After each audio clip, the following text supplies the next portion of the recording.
सच्चिदानन्दरूपाय विश्वोत्पत्त्यादिहेतवे तापत्रयविनाशाय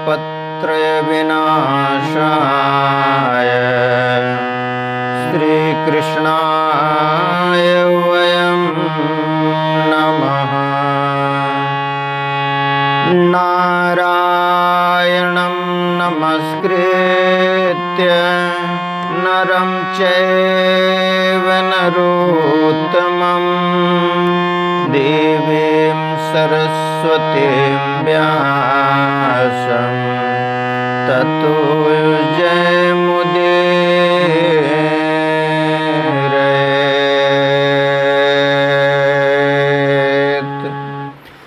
परम आदरणीय श्रोतागण, सादर नमन।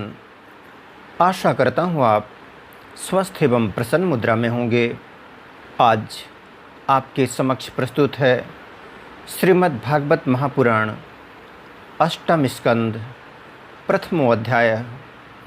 ओम नमो भगवते वासुदेवाय। श्रीमद्भागवत महापुराणम अष्टम स्कंध प्रथमो अध्याय। इस अध्याय में मनवंतरों का वर्णन है।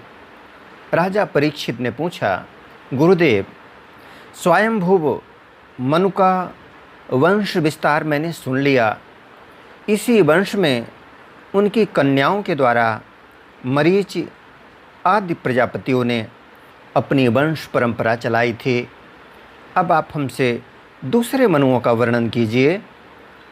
ब्राह्मण ज्ञानी महात्मा जिस जिस मनवंतर में महामहिम भगवान के जिन जिन अवतारों और लीलाओं का वर्णन करते हैं, उन्हें आप अवश्य सुनाइए। हम बड़ी श्रद्धा से उनका श्रवण करना चाहते हैं। भगवान विश्वभावन भगवान बीते हुए मनवंतरों में जो जो लीलाएं कर चुके हैं, वर्तमान मनवंतर में जो कर रहे हैं और आगामी मनवंतरों में जो कुछ करेंगे, वह सब हमें सुनाइए। श्री सुखदेव जी ने कहा, इस कल्प में स्वयंभुव आदि 6 मनवंतर बीत चुके हैं। उनमें से पहले मनवंतर का मैंने वर्णन कर दिया। उसी में देवता आदि की उत्पत्ति हुई थी। स्वयंभुव मनु की पुत्री आकुति से यज्ञ पुरुष के रूप में धर्म का उपदेश करने के लिए तथा देवहूति से कपिल के रूप में ज्ञान का उपदेश करने के लिए भगवान ने उनके पुत्र रूप से अवतार ग्रहण किया था। परीक्षित, भगवान कपिल का वर्णन मैं पहले ही तीसरे स्कंध में कर चुका हूँ। अब भगवान यज्ञ पुरुष ने आकुति के गर्भ से अवतार लेकर जो कुछ किया, अब भगवान यज्ञ पुरुष ने आकुति के गर्भ से अवतार लेकर जो कुछ किया उसका वर्णन करता हूँ। परीक्षित, भगवान स्वयंभुव मनु ने समस्त कामनाओं और भोगों से विरक्त होकर राज्य छोड़ दिया। वे अपनी पत्नी शतरूपा के साथ तपस्या करने के लिए वन में चले गए। परीक्षित, उन्होंने सुनंदा नदी के किनारे पृथ्वी पर एक पैर से खड़े रहकर 100 वर्ष तक घोर तपस्या की। तपस्या करते समय वे प्रतिदिन इस प्रकार भगवान की स्तुति करते थे। मनु जी कहा करते थे, जिनकी चेतना के स्पर्श मात्र से यह विश्व चेतन हो जाता है, किंतु यह विश्व जिन्हें चेतना का दान नहीं कर सकता, जो इसके सो जाने पर प्रलय में भी जागते रहते हैं, जिनको यह नहीं जान सकता, परंतु जो इसे जानते हैं वही परमात्मा है। यह संपूर्ण विश्व और इस विश्व में रहने वाले समस्त चर अचर प्राणी सब उन परमात्मा से ही ओतप्रोत हैं। इसलिए संसार के किसी भी पदार्थ में मोह न करके उसका त्याग करते हुए ही जीवन निर्वाह मात्र के लिए उपभोग करना चाहिए। तृष्णा का सर्वथा त्याग कर देना चाहिए। भला ये संसार की संपत्तियां किसकी हैं? भगवान सबके साक्षी हैं। उन्हें बुद्धि, वृत्तियां या नेत्र आदि इंद्रियां नहीं देख सकती, परंतु उनकी ज्ञान शक्ति अखंड है। समस्त प्राणियों के हृदय में रहने वाले उन्हीं स्वयं प्रकाश असंग परमात्मा की शरण ग्रहण करो, जिनका न आदि है न अंत, फिर मध्य तो होगा ही कहाँ से, जिनका न कोई अपना है और न पराया, और न बाहर है न भीतर। वे विश्व के आदि अंत मध्य, अपने पराये बाहर और भीतर सब कुछ हैं। उन्हीं की सत्ता से विश्व की सत्ता है। वही अनंत वास्तविक सत्य ब्रह्म हैं। वही परमात्मा विश्व रूप हैं। उनके अनंत नाम हैं। वे सर्वशक्तिमान, सत्य, स्वयं प्रकाश, अजन्मा और पुराण पुरुष हैं।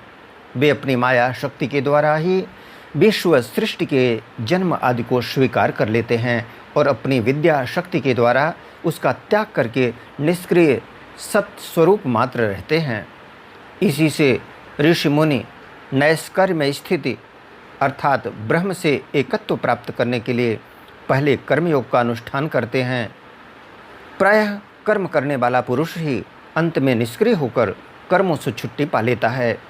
यूँ तो सर्वशक्तिमान भगवान भी कर्म करते हैं, परंतु वे आत्मलाभ से पूर्ण काम होने के कारण उन कर्मों में आसक्त नहीं होते। अतः उन्हीं का अनुसरण करके अनासक्त रहकर कर्म करने वाले भी कर्म बंधन से मुक्त ही रहते हैं। भगवान ज्ञान स्वरूप हैं, इसलिए उनमें अहंकार का लेश भी नहीं है। वे सर्वतः परिपूर्ण हैं, इसलिए उन्हें किसी वस्तु की कामना नहीं है। बिना किसी की प्रेरणा के स्वच्छंद रूप से ही कर्म करते हैं। वे अपनी ही बनाई हुई मर्यादा में स्थित रहकर अपने कर्मों के द्वारा मनुष्यों को शिक्षा देते हैं। वे ही समस्त धर्मों के प्रवर्तक और उनके जीवनदाता हैं। मैं उन्हीं प्रभु की शरण में हूँ। श्री सुखदेव जी कहते हैं, परीक्षित, एक बार स्वयंभुव मनु एकाग्र चित्त से इस मंत्रमय उपनिषद स्वरूप श्रुति का पाठ कर रहे थे। उन्हें नींद में अचेत होकर बड़बड़ाते जान भूखे असुर और राक्षस खा डालने के लिए उन पर टूट पड़े। यह देखकर अंतर्यामी भगवान यज्ञ पुरुष अपने पुत्र याम नामक देवताओं के साथ वहां आए। उन्होंने उन खा डालने के निश्चय से आए हुए असुरों का संहार कर डाला और फिर वे इंद्र के पद पर प्रतिष्ठित होकर स्वर्ग का शासन करने लगे। परीक्षित, दूसरे मन हुए स्वारोचिष, वे अग्नि के पुत्र थे। उनके पुत्रों के नाम थे द्युमान, सुषेण और रोचिष्मान आदि। उस मनवंतर में इंद्र का नाम था रोचन। प्रधान देवगण थे तुषित आदि। ऊर्जस्तंभ आदि वेदवादीगण सप्तर्षि थे। उस मनवंतर में वेदशिरा नाम के ऋषि की पत्नी तुषिता थीं। उनके गर्भ से भगवान ने अवतार ग्रहण किया और विभु नाम से प्रसिद्ध हुए। वे आजीवन नैष्ठिक ब्रह्मचारी रहे। उन्हीं के आचरण से शिक्षा ग्रहण करके 88,000 व्रतनिष्ठ ऋषियों ने भी ब्रह्मचर्य व्रत का पालन किया। तीसरे मनु थे उत्तम। वे प्रियव्रत के पुत्र थे। उनके पुत्रों के नाम थे पवन, सृंजय, यज्ञहोत्र आदि। उस मनवंतर में वशिष्ठ जी के प्रमद आदि 7 पुत्र सप्तर्षि थे। सत्य, वेदश्रुत और भद्र नामक देवताओं के प्रधान गण थे और इंद्र का नाम था सत्यजित। उस समय धर्म की पत्नी सुनृता के गर्भ से पुरुषोत्तम भगवान ने सत्यसेन के नाम से अवतार ग्रहण किया था। उनके साथ सत्यव्रत नाम के देवगण भी थे। उस समय के इंद्र सत्यजित के सखा बनकर भगवान ने असत्य परायण, दुहशील और दुष्ट यक्षों, राक्षसों एवं जीवद्रोही भूत गणों का संहार किया। चौथे मनु का नाम था तामस। वे तीसरे मनु उत्तम के सगे भाई थे। उनके पृथु, ख्याति, नर, केतु इत्यादि 10 पुत्र थे। सत्यक, हरि और वीर नामक देवताओं के प्रधान गण थे। इंद्र का नाम था त्रिशिख। उस मनवंतर में ज्योतिर्धाम आदि सप्तर्षि थे।